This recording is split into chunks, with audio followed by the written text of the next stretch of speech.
Some stories stay buried. Others echo in the dark corners of our minds, unresolved, unshaken, unforgettable. Welcome to Rotten Tometo, and this is the first episode in our chilling new and first ever series on our platform, 10 Unsolved Crimes That Will Keep You Up at Night. Tonight's story, the shocking disappearance of the Marshalls family. In 1998, a family of 4 walked into a rural Arizona diner and were never seen again. Their untouched meals, their abandoned car, a single bloodstained napkin. That's all they left behind. No witnesses, no suspects, no answers, just silence. But before we begin, a quick disclaimer. The following story is a work of fiction.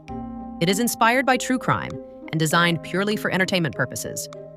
This is not a documentary or an investigation, and no claims are being made about real events or real people. If you're here for immersive storytelling, gripping mysteries, and long, sleepless nights, you've come to the right place. I'm Jessica, and this is Rotten Tometo. Let's get into it.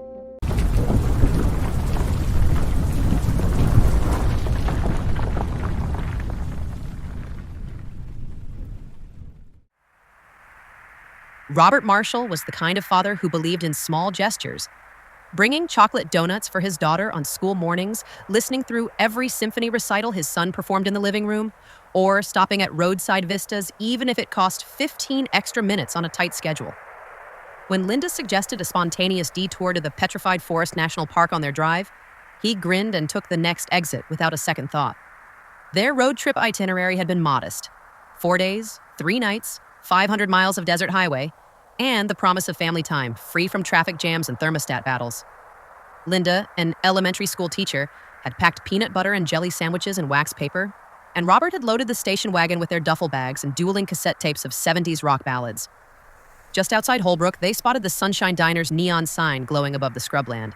It promised steaming coffee, tuna melts, and the half smile of Hattie Wright, the diner's owner and lone waitress. Perfect timing, Linda said, glancing at her watch. It was 6:30 p.m., prime dinner hour. Emily practically leaped from the seat. Josh followed. And within moments, they were all inside, shedding jackets and backpacks. Sunshine Diner was the kind of place locals joked about, where the blue vinyl booths had burned holes from cigarettes and the jukebox never quite quieted. But Hattie loved its quirks. Every evening, she flipped the open sign, cleaned her glasses, and checked on her solitary patrons. That night, only 3 booths were occupied. 3 truckers sipping cold Schlitz, an off-duty park ranger nursing a chocolate malt, and the marshals in the booth closest to the counter. Through the kitchen window's swinging doors, Hattie observed them. Robert read the laminated menu by the overhead light. Linda smoothed Emily's hair with one gentle finger. Josh's elbow bounced against the table as he stared at nothing in particular. "Welcome to Sunshine Diner," Hattie chirped, setting down menus. "What can I get for you folks?" They ordered quickly. Robert, BLT on sourdough, fries, black coffee. Linda, chicken fried steak, mashed potatoes, sweet tea.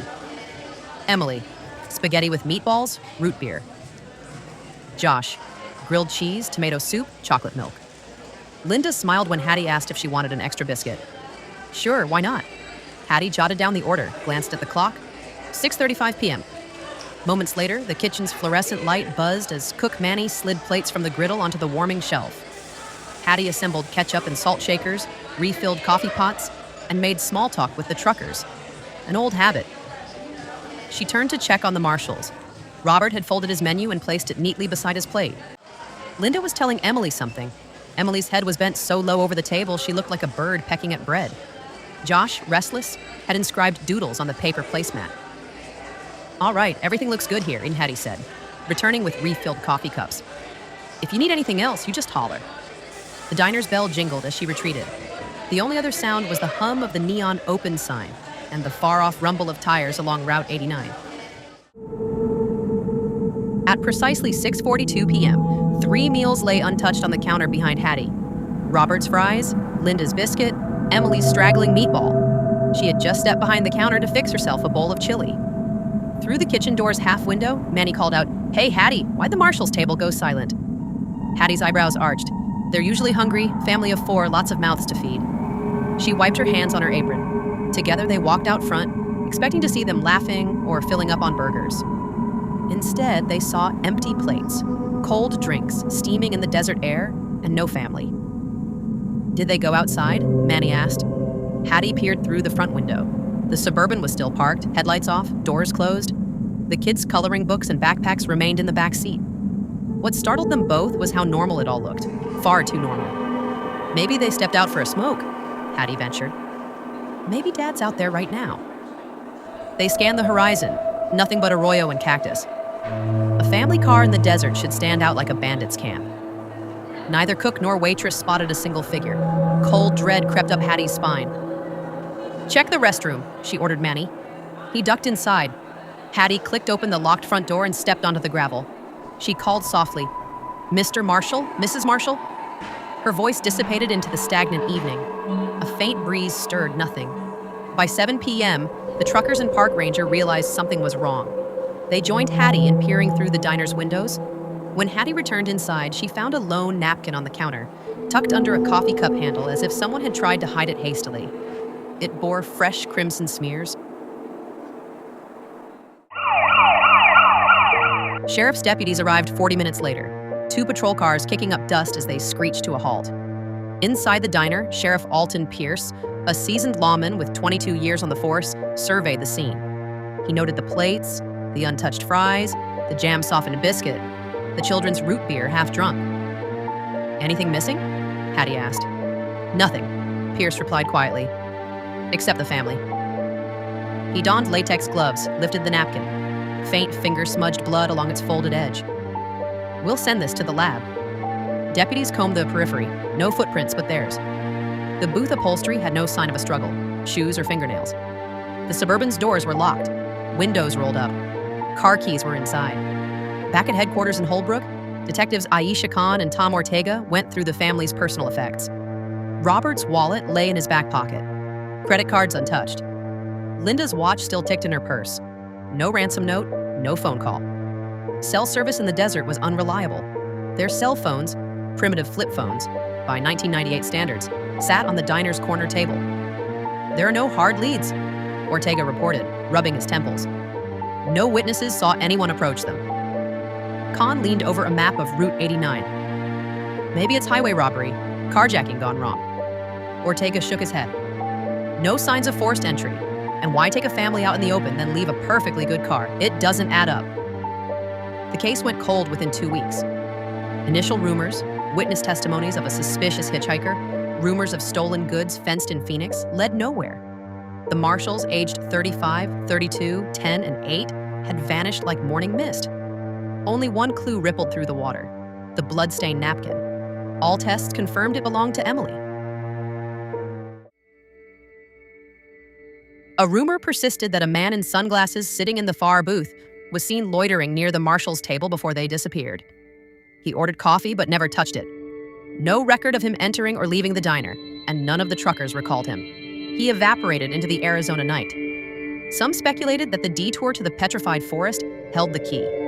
A homeless drifter living in the park's abandoned ranger station had a history of mental illness and violent outbursts. He was questioned, but insisted he never met the Marshalls.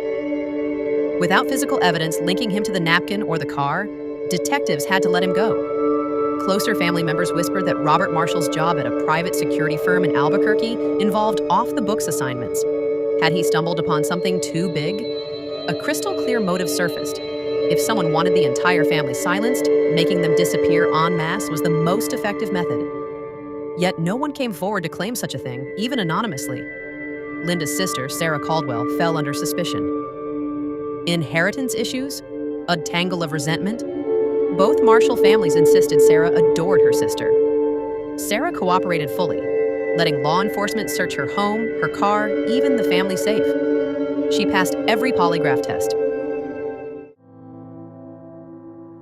Months into the investigation, Detective Khan dug through Robert's credit card statements and discovered a series of small, anonymous withdrawals, $200 here, $150 there, at ATMs near Flagstaff.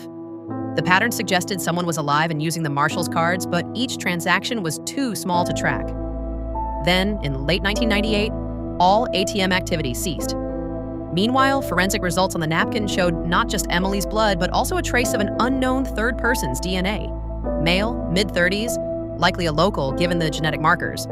The lab called it a significant find, But without a suspect database for Coconino County, the DNA was a ghost. Detective Ortega kept the file open on his desk for 2 years, nudging the lab to retest for any matches in the state crime database. But as priorities shifted, meth labs, border smuggling, high-profile murders, the Marshall case sank deeper into the drawer.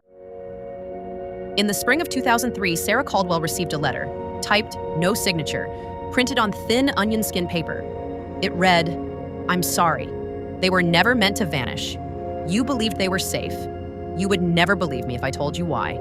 That was it. No return address." Sarah brought it to Sheriff Pierce, still a captain by then. They opened an investigation, but the letter yielded nothing. Linguists analyzed the font, ink composition, no telltale origins. The media caught wind of the letter, Marshall family mystery, new twist after 5 years, read the headlines. Public interest flared briefly but soon died down. In 2010, a private investigator working pro bono for Sarah reached a breakthrough. He tracked down an off-duty EMT named Ryan Wilcox, who had worked in Holbrook in 1998. Wilcox's wife found a bloodstained jacket in the trunk of their Ford Taurus shortly after the Marshalls disappeared. When she showed it to him, he burned it in their backyard at midnight. They had no children. No obvious reason for his panicked action. Detectives interviewed Wilcox under oath. His story: he and his wife drove past the diner that night. He saw the Marshalls inside, and glancing away, noticed a man dragging what looked like a woman's limp body through the side door. Panicked, he called 911, but cell reception cut out.